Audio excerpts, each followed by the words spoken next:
नमस्कार. आज आपण एका खूप महत्वाच्या आणि सध्या महाराष्ट्रात ज्याची खूप चर्चा आहे त्या विषयावर जरा सखोल बोलणार आहोत. मराठा आरक्षण. नमस्कार. हो, नक्कीच. आपल्याकडे जी माहिती उपलब्ध आहे, म्हणजे जी काही कागदपत्र आहेत, बातम्या आहेत, रिपोर्ट्स आहेत, त्या सगळ्यांच्या आधारे आपण जरा समजून घेऊया की सध्या नक्की काय परिस्थिती आहे. बरोबर. सरकार काय करतंय, म्हणजे काय हालचाली सुरू आहेत, त्या कुठवर आल्यात, आणि सगळ्यात महत्वाचं, यात आव्हानं काय आहेत. तर चला, हा जो गुंतागुंतीचा विषय आहे त्याचे एक एक पदर उलगडून पाहूया. हो. तर सुरुवातीलाच म्हणजे आपल्या स्रोतांमधून एक गोष्ट अगदी स्पष्ट दिसतेय की मराठा आरक्षणाच्या मागणीवर अजून काही अंतिम निर्णय किंवा तोडगा निघालेला नाहीये. परिस्थिती अजूनही थोडी अस्पष्टच आहे, नाही का? हो, अगदी बरोबर बोललात. आपल्याकडची जी माहिती आहे ती बघता असं दिसतंय की जरी सरकारच्या पातळीवर बैठका वगैरे होत असल्याच्या बातम्या आपण वाचतोय, ऐकतोय, हो, आणि विविध स्तरांवर चर्चा सुरू आहे असं दिसतंय, तरी आरक्षणाबद्दल काहीतरी ठोस, एकदम अंतिम निर्णय झालाय असं चित्र नाहीये. अच्छा. म्हणजे लक्ष देण्यासारखी गोष्ट ही आहे की प्रक्रिया कदाचित सुरू असेल, विचारविनिमय होत असेल, पण ती कुठल्या तरी एका निर्णायक टप्प्यावर पोचलेली नाहीये. त्यामुळे एक प्रकारची, काय म्हणतात त्याला, प्रतीक्षा आणि अनिश्चितता ती तशीच आहे असं दिसतंय. म्हणजे हालचाली जरी असल्या तरी अंतिम ध्येय अजून जरा दूरच वाटते. मग ही जी अनिश्चितता आहे किंवा हा जो उशीर होतोय, यामागे नेमकी कारणं काय आहेत? स्रोतांमध्ये या मार्गातल्या अडथळ्यांबद्दल काय सांगितलंय?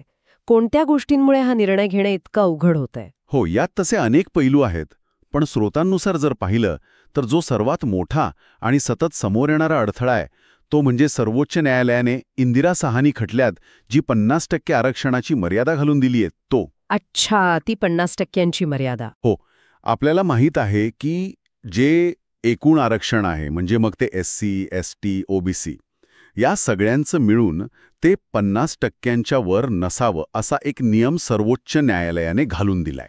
बरोबर, ती 50%ची लक्ष्मण रेषाच आहे एक प्रकारे. अगदी.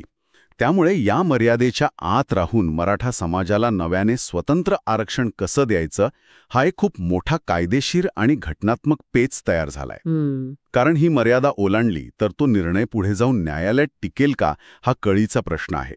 आणि मागच्या वेळी जे आरक्षण दिलं होतं ते याच मुद्द्यावर सर्वोच्च न्यायालयात टिकलं नाही, रद्द झालं होतं.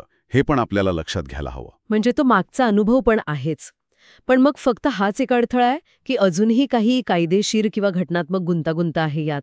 नाही, फक्त हाच एकमेव मुद्दा नाहीये.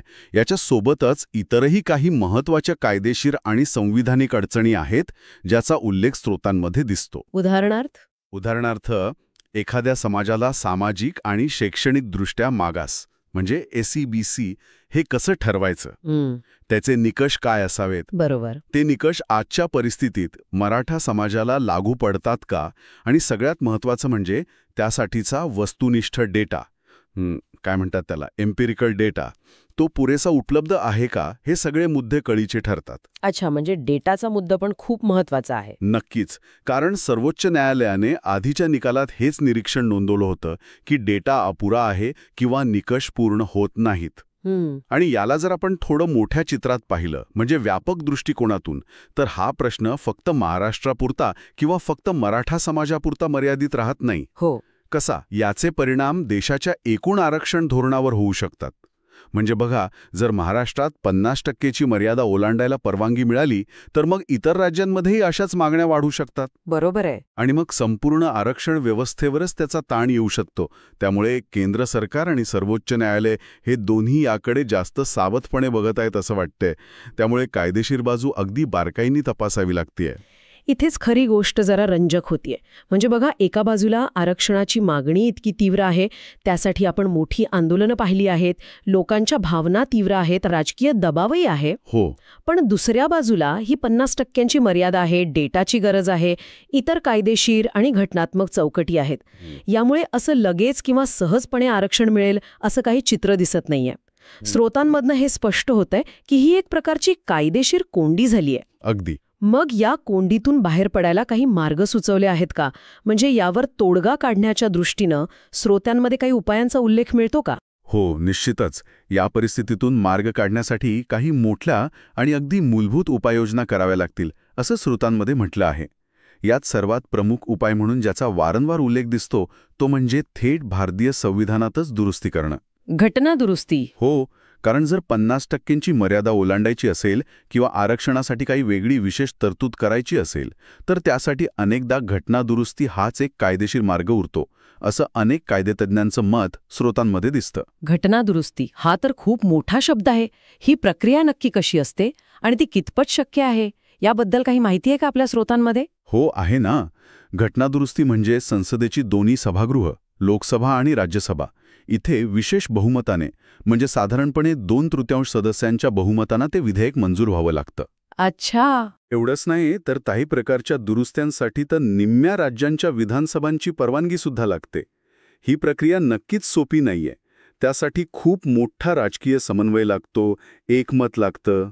पण इथे अजून एक मुद्दा येतो जो तुम्ही आधी म्हणालात. फक्त घटना दुरुस्ती करणं पुरेसं आहे का की अजून काय लागतं? नाही, इथेच तर खरी मेख आहे. स्रोतांनुसार केवळ संसदेत घटना दुरुस्ती करणं हेच पुरेसं नाही. विशेषतः आरक्षणासारख्या संवेदनशील विषयावर केंद्राची भूमिका खूप महत्त्वाची ठरते. अशी कुठलीही दुरुस्ती करायची असेल किंवा 50% मर्यादा शिथिल करायची असेल तर त्यासाठी केंद्र सरकारची राजकीय इच्छाशक्ती आणि त्यांची मान्यता मिळवणं ही एक अत्यंत आवश्यक आणि तितकीच महत्त्वाची पायरी ठरते. म्हणजे राज्य सरकारने जरी ठरवलं तरी केंद्राच्या पाठिंब्याशिवाय हे शक्य नाही. बहुतांशी घटनात्मक बदल किंवा ज्याचे परिणाम राष्ट्रीय धोरणांवर होतात अशा निर्णयांसाठी केंद्राचा सहभाग किंवा मान्यता आवश्यक ठरतेच. आणि स्रोतांमधून असं दिसतंय की या दोन्ही प्रक्रिया म्हणजे एक तर संविधानात दुरुस्ती करण्याची ती किचकट प्रक्रिया, हो, आणि दुसरी म्हणजे त्यासाठी लागणारी केंद्राची राजकीय मान्यता मिळवण्याची प्रक्रिया, या दोन्ही खूप गुंतागुंतीच्या आहेत आणि वेळखाऊ सुद्धा असू शकतात. अरे बापरे. त्यामुळे एक महत्त्वाचा प्रश्न उभा राहतो जो अनेक विश्लेषक पण मांडत आहेत की जरी हा मार्ग स्वीकारला तरी या पूर्ण प्रक्रियेला नक्की किती वेळ लागेल याची कुणी खात्री देऊ शकत नाही. यात महिने लागू शकतात किंवा कदाचित वर्षसुद्धा जाऊ शकतात. म्हणजे आतापर्यंतच्या आपल्या चर्चेचा जर आपण सार काढायचा प्रयत्न केला तर परिस्थिती अशी दिसती आहे. एका बाजूला मराठा आरक्षणासाठी समाजात तीव्र भावना आहेत, मागणी सततची आहे, आंदोलनं झाली आहेत, राजकीय पक्षांवर दबाव आहे. बरोबर. दुसऱ्या बाजूला सरकार चर्चा करते, बैठका घेते, मार्ग काढण्याचा प्रयत्न करते असं दिसते. हो. पण तिसऱ्या आणि सगळ्यात महत्त्वाच्या बाजूला सर्वोच्च न्यायालयाची ती 50% मर्यादा, मागासलेपण सिद्ध करण्यासाठी लागणारा तो डेटा आणि निकषांची पूर्तता, इतर कायदेशीर आव्हानं आणि मग संभाव्य उपाय म्हणून जी घटनादुरुस्ती समोर येतेय त्यासाठी लागणारी केंद्राची मान्यता, ह्या सगळ्या गोष्टी अत्यंत किचकट आणि वेळखाऊ आहेत. अगदी. यामुळे खात्रीशीरपणे आरक्षण नक्की कधी मिळेल, कसं मिळेल याबद्दल अजूनही खूप अस्पष्टता आहे. हेच चित्र दिसते ना स्रोतांमधनं. अगदी बरोबर. तुम्ही जे मुद्दे मांडले ते अगदी अचूक आहेत. सध्याची स्थिती ही खरं तर मागणीची तीव्रता, सरकारचे प्रयत्न आणि हे कायदेशीर घटनात्मक आव्हानं यांच्यामधली एक अत्यंत गुंतागुंतीची अवस्था आहे असंच म्हणावं लागेल. लिहिली दिसतीये खरं तर. तर आजच्या या चर्चेतून आपण मराठा आरक्षणाची सध्याची स्थिती, त्यातली कायदेशीर आणि घटनात्मक गुंतागुंत काय आहे आणि संभाव्य मार्ग कोणते असू शकतात याचा आपल्या स्रोतांच्या आधारे आढावा घेतला. हो, आपण पाहिलं की अंतिम निर्णय अजून बराच दूर दिसतोय. सरकार स्तरावर प्रयत्न सुरू असले तरी सर्वोच्च न्यायालयाची ती 50%ची मर्यादा आणि घटनादुरुस्तीसारख्या ज्या किचकट प्रक्रिया आहेत त्यामुळे एक प्रकारची अनिश्चितता आणि विलंब अटळ वाटतोय. यातले पुन्हा एकदा महत्त्वाचे मुद्दे अधोरेखित करायचे झाले तर पहिलं, 50% मर्यादेचं आव्हान हे फक्त महाराष्ट्रापुरतं नाहीये, त्याचे राष्ट्रीय परिणाम आहेत. बरोबर. दुसरं, मागासलेपण सिद्ध करण्यासाठी जो डेटा लागतो आणि जे निकष पूर्ण करावे लागतात ते न्यायालयीन कसोटीवर खूप महत्त्वाचे ठरतात. हो. आणि तिसरं म्हणजे कोणताही मोठा बदल करायचा झाला तर ते केवळ राज्याच्या इच्छेवर अवलंबून नाही.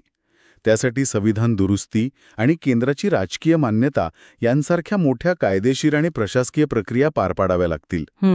यामुळे हा प्रश्न खूपच जास्त जटिल बनतो आणि त्याची निश्चित कालमर्यादा सांगणं आज तरी शक्य नाही, हेच आपल्या स्रोतांमधून स्पष्ट होत आहे. निश्चितच.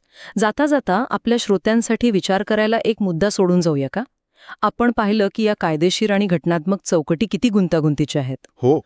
पण या चौकटींच्या पलीकडे जाऊन समाजातल्या वेगवेगळ्या घटकांच्या, म्हणजे फक्त मराठाच नाही तर इतरही समाजांच्या आरक्षणासंदर्भात किंवा इतर मागण्या आणि आकांक्षा वाढत आहेत. खरंय. त्याचवेळी देशाची एक प्रस्थापित आरक्षण नीती आहे, तर या दोन्हीचा म्हणजे या वाढत्या सामाजिक आकांक्षा आणि आपलं प्रस्थापित राष्ट्रीय